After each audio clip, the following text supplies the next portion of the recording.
Welcome to the series of dialogue on Japanese aging society. It's not only about older people, organized by Tokyo College. From various disciplinary points of view, in the form of a short dialogue, we will reflect on how Japan and other countries have dealt with demographic shifts to shed light on potential futures for our older society. In this dialogue, we will talk about infrastructure and migration. Today's speakers are postdoctoral fellows, Dada Dokot and Mark Bookman at Tokyo College. Dada Dokot is an anthropologist, community worker, and artist, and her research is centered on the Philippines, in which everyday life is permeated by overseas labor migration. She investigates the gendered and racialized labor trajectories of Filipino migrants. Mark Bookman is a historian of disability policy and related social movements in Japanese and global context. He is also working as a disability policy consultant for government agencies and companies in places like Japan and the United Nations, as well as the International Paralympic Committee and the United Nations. My name is Yoshi Udagawa, project researcher at Tokyo College, and I'm playing a role as a moderator for this dialogue session. So let me ask Dada and Mark about collaborating the aging project. How do scholars in your discipline study aging? Sure, happy to talk about it. So in my field of disability studies, obviously aging and disability are fairly intertwined and connected. I'll give you two examples of how we think about aging from, well, my area of expertise. The first of which is aging tends to come with the disabled experience. So as our bodies get older, as our minds get older, we are prone to experience different types of accidents, different types of injuries, different types of illnesses that often lead to a situation of disablement. Of course, there are differences between older and younger disabled populations. Their needs might be different, their access to resources might be different. So for instance, a younger disabled person might need access to things like supports for education, supports for employment, whereas an older disabled person who has access to a lifetime of resources, of family and connections, might have different needs and different desires. So the intersection of aging and disability, while aging may lead to disability, it's just one of many other types of categories that we think about within the disability sphere. We imagine aging and disability as also intersecting with age and race, gender, class, different types of identities. So it's a huge part of thinking about what makes someone enabled or disabled in a certain space. And one other thing that I want to say about the intersection of disability studies and aging is that oftentimes historically, different groups of people, young and old, have partnered and joined hands to push for different types of resources. So, for instance, I mentioned earlier how there are differences between young and older disabled populations. Even though these differences might be there still have been cases where young people and old people have worked together to push for things like better access to public transportation, better access to the built environment. So we see age and disability as being in some ways connected on a spectrum, in other ways partnerships, and actually in some ways we also see opposition. So for instance, if the government has a certain amount of resources or a community has a certain amount of resources, let's say money for healthcare, and we were to give, a certain amount of money for treatment or medicines per year, maybe that medicine is enough for one older population and not enough for a younger population whose needs might be different, or vice versa. So we see aging and disability as a spectrum. We see it as an opportunity for companionship and also as an opportunity for division. So thinking about those types of connections are how disability studies, or some disability studies scholars might approach aging. Thank you, Mark. So how about you, Dada? Thank you, Mark, for the wonderful introduction of your research. So from Mark's research, we will move on to anthropology, which is my field. So anthropologists are generally interested in chronicling life history as a method, right? So anthropologists understand the ways that humans have responded, adapted to political, historical, and cultural changes. Anthropologists historically have studied the life cycle through studying events such as coming of age rituals. The materials that anthropologists typically use in their research include oral history, testimony, mythology, right? So in these various events and methods of gathering data, the elderly have always played an important role as bearers of culture and history. But what is interesting is that it was only in the 1970s or so that anthropologists began to investigate the elderly in an urban context, because historically anthropologists have gone to very far field sites to study the other, right? So it was only in the late 60s to from the 70s that anthropologists began to consider studying their own community. One of the anthropologists that I really admire who study the elderly would be Barbara Myeroff. She wrote about the elderly Jewish community living in a retirement home in California, and she looked at ways how the elderly who are victims of the Holocaust remember a painful past, but also find opportunities in building solidarity with each other and also in building community among themselves. So Myeroff turned her attention to the Jewish community and produced ethnographies that have become classic work in anthropology.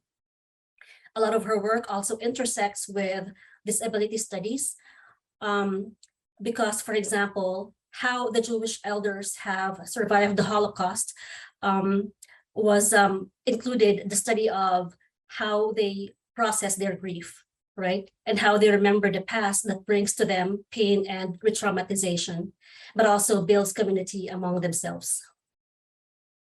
Thank you. Thank you, Dada and Mark, for the great introduction of your discipline.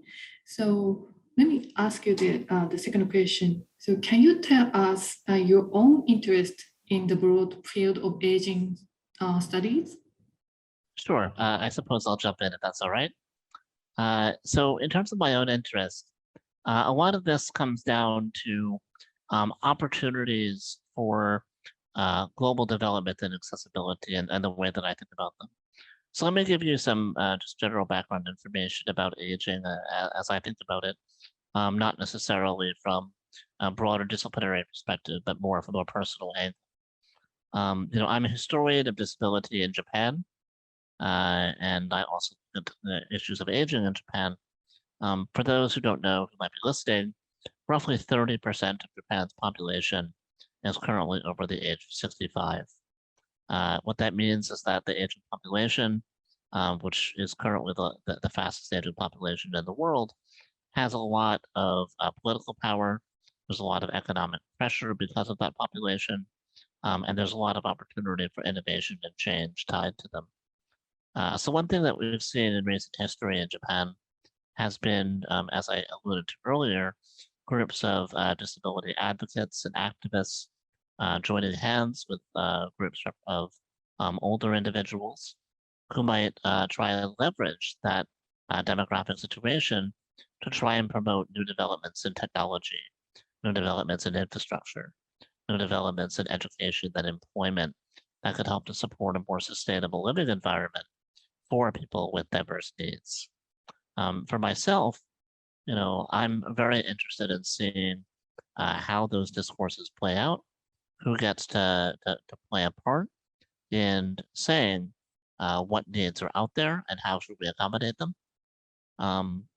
Myself as a American wheelchair user living in Tokyo, my needs may not be on the minds of some of these lobbying bodies, or if they are, then perhaps someone else might be left out as well.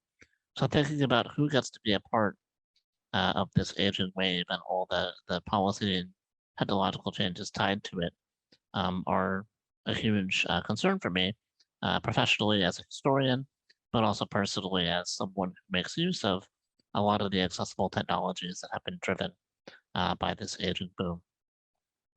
So that's just a very short answer, but hopefully it gives some insight. Dada, I'm really curious to hear what you have to say. Thanks, Mark. So I would also like to say that, of course, there's a very broad field of anthropology, right, with different sections. But for me, I would like to focus on what I do specifically to answer your question. So I am an anthropologist of the hometown in the Philippines. I'm also Filipino. And I look at how migration has transformed many aspects of my hometown in the Philippines, which is a relatively small agricultural town. But I also follow migrant stories from the hometown to the diaspora. And I think our audiences and Mark and Shie would know that Filipinos are among the most mobile people in the world, with 10% of our population living overseas. And a lot of the workers are also caregivers, right, and nurses. The mobility of people in my hometown, of course, did not begin just in the 70s. It was also historically compelled. So in my book project that I'm writing now, and thanks to Tokyo College for the support, in this chapter, I discuss the memory-making projects of retired US Navy men who are Filipinos and who worked for the US Navy during American colonization in the 20th century. It was in 1901 when the US started recruiting Filipinos to the US Navy, but only to the very racialized position of steward. So the steward was a position reserved only for Filipinos and Black people, and no white people could work in that section of the US Navy. So after many years of working on the ships, these people are returned to the hometown as American citizens and as respected senior citizens as well, with dollar savings. So they regularly donated money to build public infrastructure and often redistributed their savings and wealth to the community. And for example, they used to raise a lot of funds for typhoon victims. But they also frequently met to organize parties and to actively build community among themselves. As an anthropologist, I am interested in the stories that the elderly have to say, because for a very long time, the elderly was appropriated for storytelling of myths, right? And other forms of culture, but not their lived experience working at the intersections of colonization, empire, and the context of the Philippines as a multiply colonized country. Yeah, so I believe that the voices of the elderly is really important in understanding what happens or how the hometown transforms. Okay, thank you, Dada and Mark. So the next question will be like, what are your disciplined interventions that contribute to understanding the aging society? And if possible, can you also tell me what are the success or failure story of related to Asian society that you identify in your research area? Sure. So I'll jump in here for a second. In terms of the interventions, successes and failures of disability studies and its intersection with aging, there's quite a lot that I can say. But I think the one thing that disability and aging makes clear is that interventions for older individuals are and must be diverse. So one thing that we've seen that I've hinted at a couple of times in this talk is that your intersectional factors of identity. So a younger person and an older person who might be benefiting from the same policy, an American than a Japanese person who might be benefiting from the same policy, even if they're of the same age. These groups of individuals have diverse needs, and those needs have to be accommodated.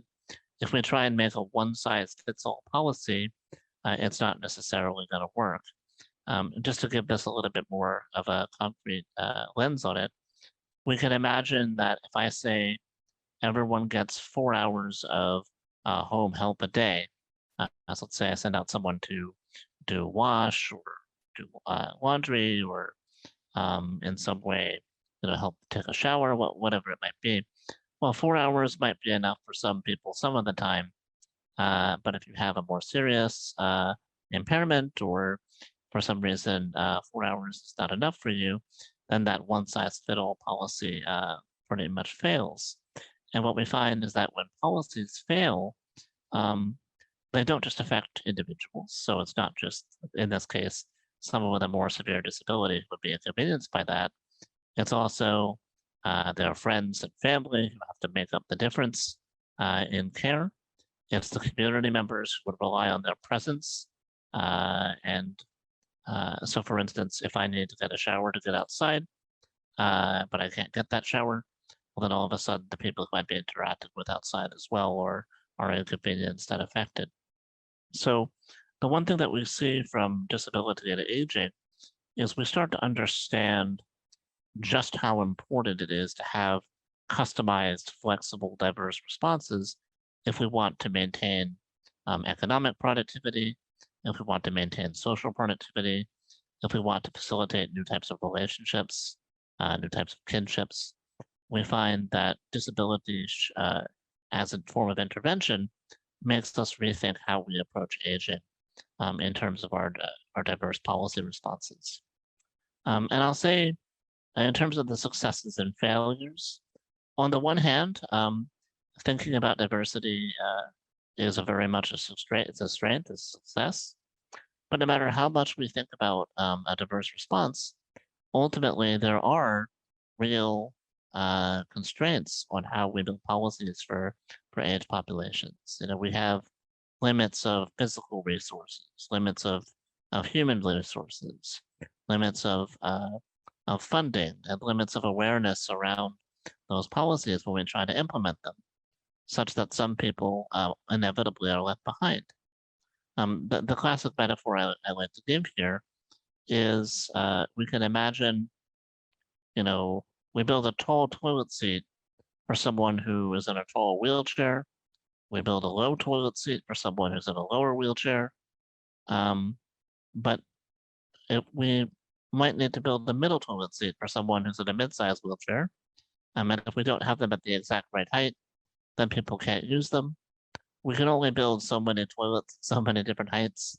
So even as we're trying to accommodate all this diversity, and we're trying to make sure that we are being customized and flexible, we do find that some populations are left out. And again, in the context of Japan, because the aging population is such a significant portion of the demographic, we find that many times it is the younger populations who are being left out of the decision-making processes, then lose access to things like the built environment, like infrastructure. So I think while disability can be a driving force in emphasizing diversity and inclusion, sometimes there's a disconnect between that theory and the reality on the ground. And that's something we have to work to fix. Anyway, Dada, I'm really curious to hear more about what you have to say on this. Thanks, Mark. I really like what you said about the attention of disability studies to particularities in everyday life, right? That it's not the same for everything. There's no cookie cutter solution for all people with different kinds of needs. So I think anthropology also does that, because anthropologists often use what we call ethnographic methods in research, right? And this is a long-term method of studying a particular place or a particular culture or a particular situation. I think that ethnography, the method of ethnography, is one of the most fruitful contributions or interventions of anthropology in aging in aging studies or in aging society. So, for example, if we look at the ethnography of Barbara Myeroff, whose work I mentioned earlier, her research really went very far beyond the typical interview. She was not only just appearing as she did not appear only as a person who was a stranger, but she stayed in the location, and she also tried to look at the very intricate processes happening in everyday life. She investigated everyday life in the retirement home, and she also observed the things that were happening outside the home, such as protests among the elderly, and the elderly were also one of the primary actors in these protests. And she also looked at how the organized community within the retirement home, but also outside. I think that such ethnographic works by anthropologists are also fruitful in unraveling the cultures and identities that are built among the elderly within their communities. In terms of, so those were the successes of the field of anthropology in aging studies, right? But in terms of failure, I think there might be a little bit of an issue in terms of ethics sometimes. And also, as Mark mentioned, it is also challenging to study a particular community because of funding limitations, time limitations, and others, right? In terms of, once again, looking back at Barbara Mayeroff's study, in the beginning, she actually wanted to study the Chicano community. When she received her funding in the 1970s, that was her initial impulse, right, to study another community. But she actually realized when she began asking around the Chicano community, she was told by the elderly, "Why are you here? Why don't you study your own community?" So at that moment, she realized, and she was a bit shocked, because typically anthropologists study the other, right? So because of that response of some of the people whom she was trying to interview, she began to focus on her own community. So I guess there's also that. There's also a kind of a struggle in finding communities to work with. And there are many ways that it could become more collaborative. It could become more ethical. And I think anthropologists are continue to grapple with issues about ethics and working within the community or elsewhere. Thank you, Dada and Mark. So the next question is actually you already briefly touched a little bit, but can you tell me like what social groups or stakeholders aside from older people do you see as relevant through your research lens? Sure. Thank you for the question. I'm happy to jump in on that. So if it hasn't come out explicitly through my answers so far, obviously I believe there's a deep connection between disabled populations and older populations. Sometimes there's overlap, sometimes these are treated separately. But the one thing that we find is that when old people and push or drive policy change, that the technologies that are born from those changes involve multiple stakeholders, that involve multiple groups of people. So, for instance, if an architect has to set out to build an accessible room by making a door wider, or building a toilet to a certain height, if an engineer has to build a wheelchair to accommodate a certain type of body, if an educator has to teach children about how they ought to approach issues of aging, either theoretically or practically, if a physician has to treat an older person, all of these stakeholders who are involved in developing an environment, a comfortable environment, in which aging individuals can live independent, self-determined lives to the extent that they wish to, well, let's just say that almost everyone in society has a role in shaping aging. And as they shape aging, the same interventions, as I've said earlier, are also affecting disabled people. You know, we can think about how removing a ramp on a sidewalk for a wheelchair that might help someone who's older could also help a younger wheelchair user. We can think about how easy to read signage that might make life a bit easier for someone who has poor vision due to degenerative eye conditions over time might actually help younger individuals with low vision. So we can imagine that these interventions that include multiple stakeholders from all different parts of society are also going to affect many diverse demographics of disabled people. And likewise, we think about groups of parents with children who might need strollers and how they might benefit from the recreation of the built environment. We think about groups of wounded veterans who might benefit from different types of rehabilitation and medical schemes.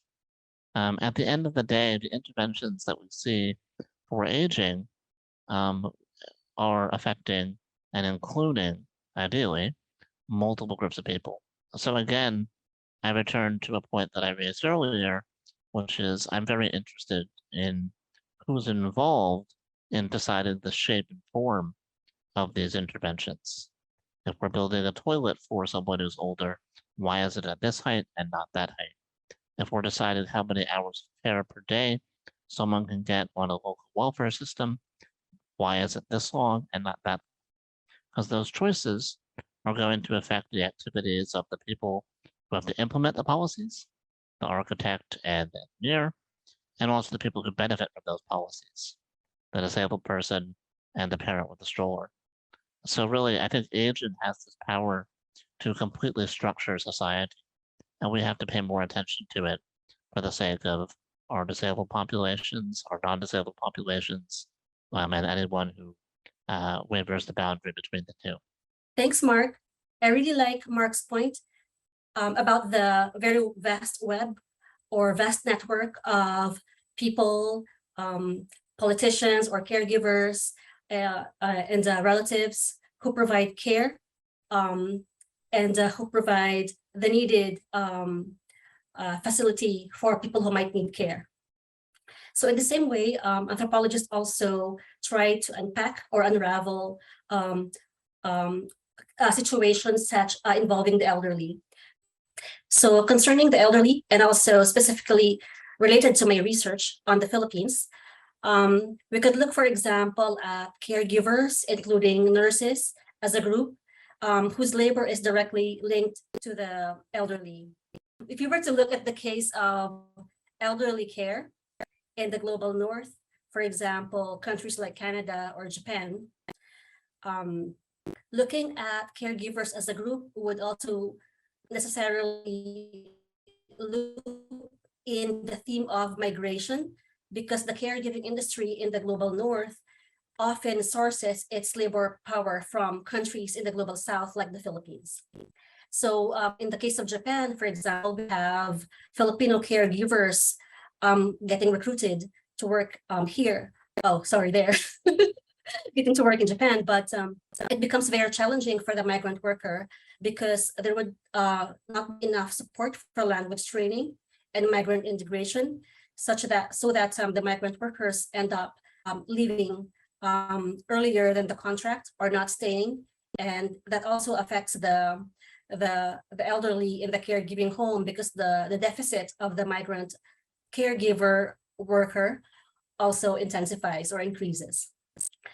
We also saw the demand for caregivers from the global south during the COVID-19 pandemic, when countries like Germany and the UK negotiated agreements between the Philippines with the expectation that the Philippines increase its deployment cap for healthcare workers in exchange for other kinds of trade.